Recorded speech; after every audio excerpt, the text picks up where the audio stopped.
మిత్రులారా, ఋతుధ్వజుడు అనే రాజకుమారుడు కువలయాసుడిగా ఎలా మారాడు? ఋతుధ్వజునికి మదాలసకు జరిగిన ప్రయాణం ఏమిటి? మదాలస చనిపోయి మళ్ళీ బతికిందా? మదాలస తన బిడ్డలకు కువలయాసుడు పేరు పెడుతున్నప్పుడు ఎందుకు పగలబడి నవ్వింది? తన 4వ కుమారుడికి అలర్కుడు అంటే పిచ్చి కుక్క అనే పేరును మదాలస ఎందుకు పెట్టింది?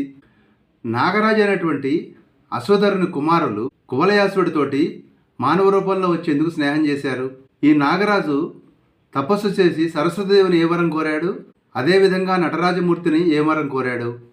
మదాలస తపస్సుకు వెళ్ళేటప్పుడు అలర్కుడికి ఇచ్చిన ఉంగరంలో ఏమి రాసుంది?